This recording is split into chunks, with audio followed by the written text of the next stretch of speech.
Hi folks, welcome to our asynchronous course, History 1510. Here we are with, maybe in chapter 1 in this lecture. So, chapter 1 finally. Hope you folks have been able to get a hold of the textbook. If not, keep in mind that we do have the first chapter available in a PDF format. It's not pretty, but it is available. So if you go through MyJCC to Blackboard, just to show you how to do that in case you're not used to it. Our course, History 1510.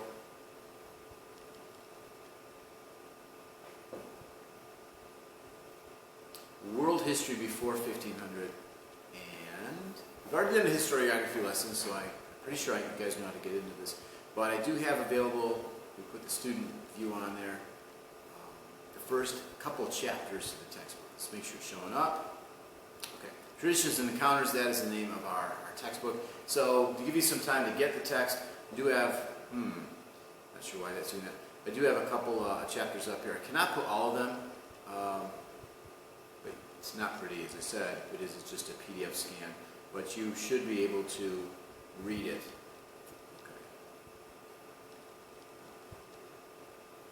I'm not sure why it's asking me for a username right now. If that happens to you and you cannot get in with your normal username.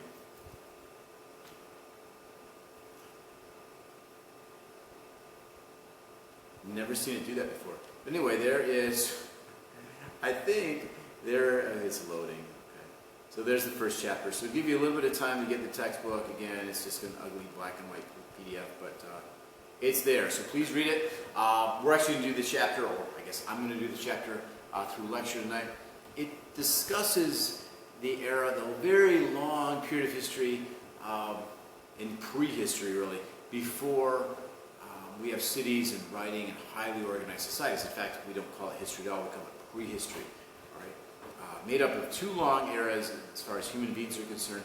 The Paleolithic era, when humans gathered and hunted, and the Neolithic era, after which farming was developed, but before cities and writing and highly organized societies had arisen. So let's get into just a brief PowerPoint. Again, this is prehistory. It's really the realm of anthropology and archaeology and all those great subfields of anthropology. But we're going to do it, right? Because where do you begin a course like this, right? Where to begin? Well, some historians begin with the beginning of time itself, and time and space, 13.8 billion years ago, the Big Bang, the development of one-celled organisms. First we're going to get into geology, the evolution of life itself. We're really going to pick up the story before the year 4000 BCE, or before 6,000 years ago, with the rise of human beings. So we have hominids in East Africa. Human beings originate in East Africa. Ancestors of hominids, bipedal, 2 pedals, right, 2 feet, about 4 million years ago. Homo erectus, so standing upright, humans upright about 2 million years ago to about 200,000 years ago, began to use fire and tools, and those we can look at through the archaeological record, right? Oh, there are human bones here, there are charred remains here, they were using fire. We used to name this entire period the Paleolithic era because of the kind of rough stone tools used. Okay? Language, most likely. Okay, the humans had to cooperate in order to survive. And migrations, we can see how their bones actually had been moved, over a course of time throughout East Africa. Homo sapien, or thinking humans, dates back to about 200,000 years ago. So people who kind of look like us, maybe a bit unshaven, as I kind of am tonight, sorry. Thinking humans migrated around the world by 15,000 BCE. That would be 15 plus 2020, 17,000 years ago. Used more sophisticated tools, hunted large game, adapted to the environment, made clothing, okay, crude shelters, outcroppings of rocks or caves. Very small in number. Humans were there were not many people on the planet 15,000 years ago. This map, also reproduced in your textbook, or actually reproduced from your textbook, shows humans moving out of East Africa across what at the the time was a rather lush North Africa before the desertification, the spread of the Sahara, into the historical term Middle East, which was actually an imperialistic term the British came up with. We typically should call that Southwest Asia, but you're more familiar with the Middle East. Through Europe, during the last ice age, when the sea levels were low because the polar caps were high, so to speak, walking, wading, and using crude watercraft to get through Southeast Asia, Polynesia into Australia, and eventually by canoes actually to places like Hawaii about 2,100 years ago. Yeah, and then across the Bering Straits from Siberia and Russia during, again, a period of very low sea levels into the Americas. Following the blue would be polar caps. In fact, Lake Chautauqua, as many of you are familiar with, was carved by a glacial retreat. So polar caps right into where Jamestown is today. Humans following the big game, following the hunt, moving into all the way down to the tip of Tierra del Fuego by 15,000 years ago. Okay. So take a look at that map in your textbook. From the rise of Homo sapien until the invention of farming, we call this the Paleolithic era. That term means Old Stone Age. Unfortunately, the important thing is not the type of tools used. They were kind of rough-shaped rocks, stones, obviously. More important characteristic of that era, very long period of time, was gathering and hunting.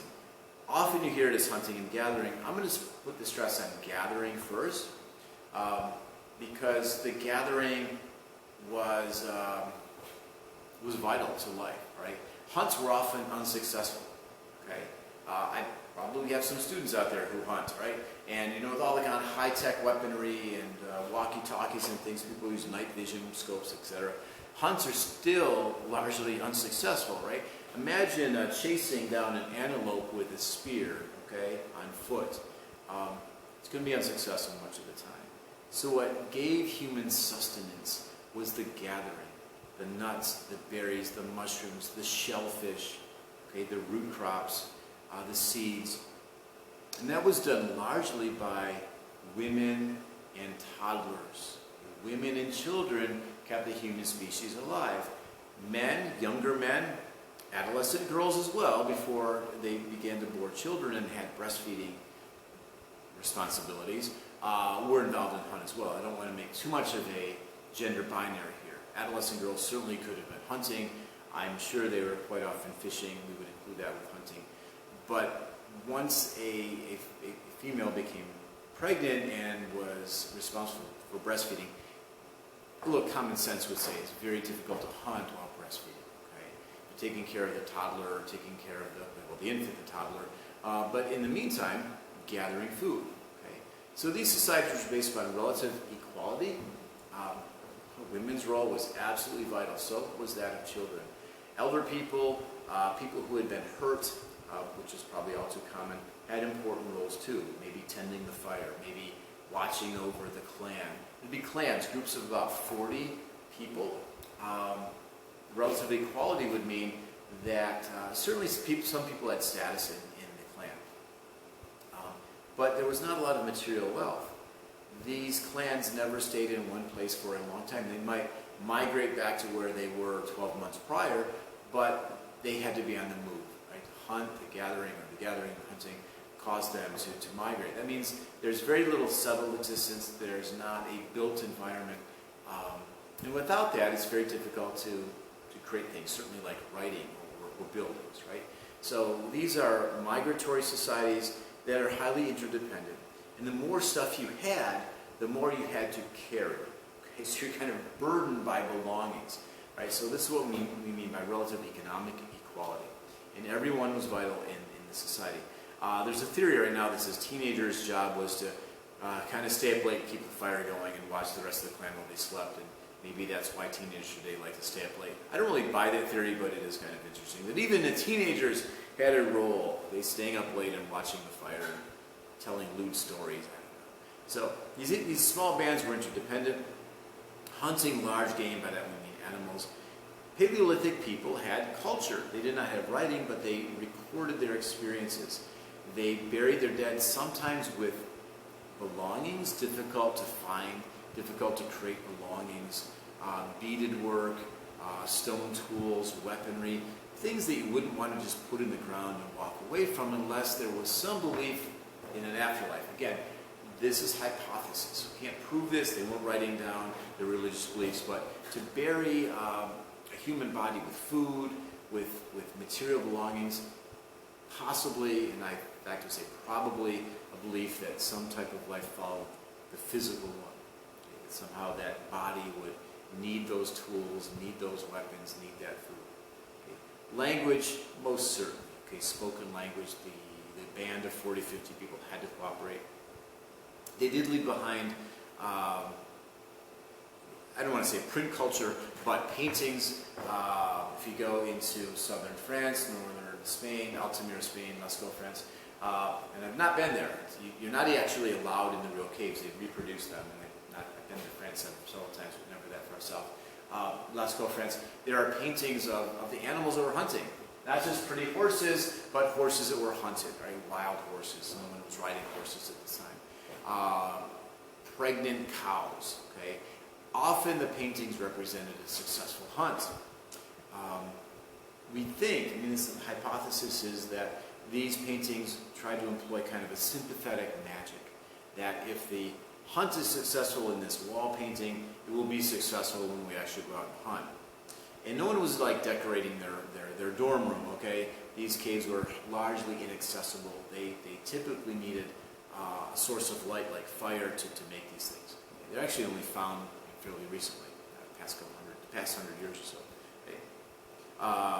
Negative prints of hands have been found in parts of Europe, but also Australia, where someone would put red dye, okay, fruit juice basically, in their mouth and blow out the usually red on their hand, and when they move their hand, there would be a silhouette of the hand, kind of like an "I was there" statement. So there's a very long Paleolithic era of gathering and hunting. People are eating lean meats, fruits, nuts, berries, all the stuff nutritionists tell us to eat. And then what? Look, even the gathering is not that predictable. Humans in some parts of the world made a transition to farming. We call this the Neolithic revolution, although revolution is a bit of a misnomer because it doesn't happen overnight like you're thinking a political revolution, right? It happened somewhat quickly. This took place over hundreds of years, but essentially the invention of farming. Okay? The cultivation of crops, the domestication of animals. Instead of hunting those cows, if we have some young cows and we raise them, kind of pen them up, we will have the cows. They'll be there to slaughter, they'll be there even to milk eventually. Okay? So the domestication of animals and the cultivation of crops. This was, again, a long-term development with monumental consequences. People begin to settle. You're not going to farm and raise livestock and go out wandering around for the other 11 months of the year. Okay? We think probably women invented farming. Who knows? It makes sense, right? They most likely had a better knowledge of the plant world. Okay? And seeds are scattered somewhere in the Fertile Crescent, maybe southern Iraq today, and there's a water source. And they throw out the seeds, and they come back a year later, and lo and behold, they've sprouted into something. And aha, right, if we plant these seeds and water them and cultivate them, we don't need to wander around. We'll have a more predictable supply of food, grains especially. So big consequences. And this happens independently in different places. Iraq, that's the modern term, obviously, right? Southern Iraq. The Sudan, which at one time was rather lush and well-watered. This is Eastern Africa. China, along the riverbanks of the Huanghe, Yellow River, or the Yangtze. Northern India along the Tigris. Much later in Mesoamerica, which in some ways makes sense, right? Humans arrived in Mexico later than they had arrived in Iraq, for example. Okay. In Mesoamerica, one thing is noteworthy. Fewer animals would be domesticated in the WH, by that I mean Western Hemisphere. So no cows, no sheep, no pigs, no horses, no livestock, maybe llamas and turkeys, dogs as hunting companions. But there's a lack of domesticated animals among the people who settle in the Americas. That's going to have some long-term consequences for epidemiology, right? For resistance to disease that maybe we'll talk about later. But basically, just very quickly, animals make us sick, right? This coronavirus that we're kind of dealing with now, probably we think came from bats. The intermediary species might have been the pangolin. I mean, don't know yet, and there's researches out there. So animals can get us sick, right? And the theory right now is you get coronavirus, you're not going to get it again, or at least not as virulently. Your body's going to remember how to fight it. Well, without cows, you're not going to get cowpox or its relative smallpox, right?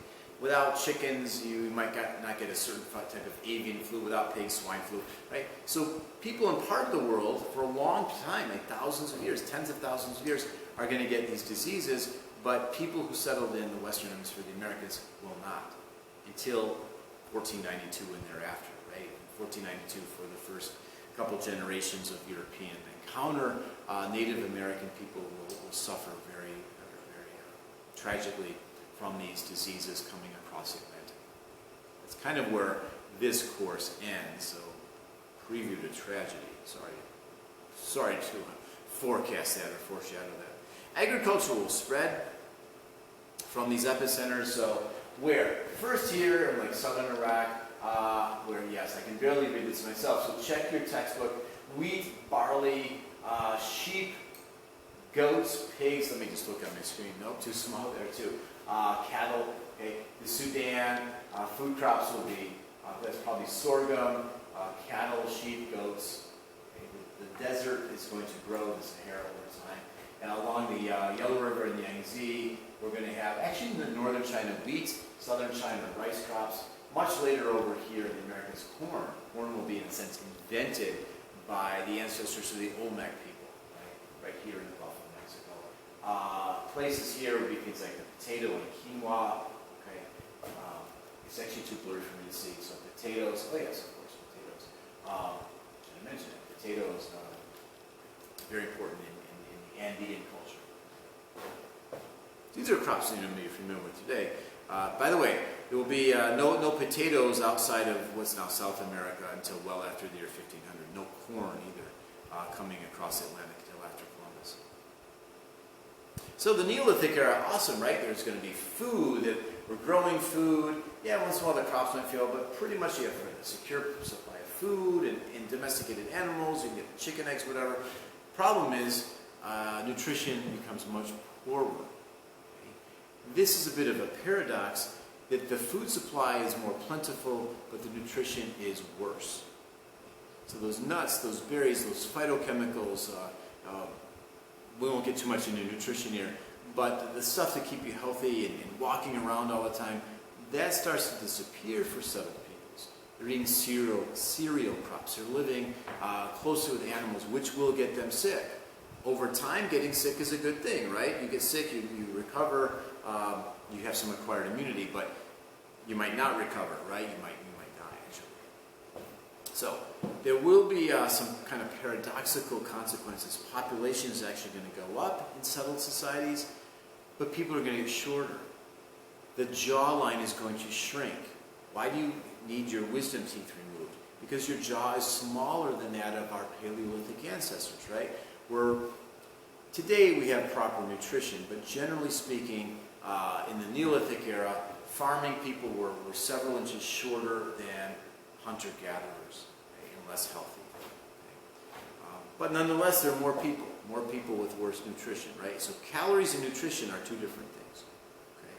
So they're getting the calories to stay alive, but they're not as healthy as the people who are getting the nutrition, right, by hunting and gathering. So population will go up in these agricultural villages. Life starts to get too complicated to remember, too valuable to forget things. There's going to be a need eventually for writing. Okay? So agricultural villages grow. We might call them towns at some point. There's a specialization of labor. You grow cereal, I raise cows, someone else builds the homes. It might be out of mud brick. Specialization of labor.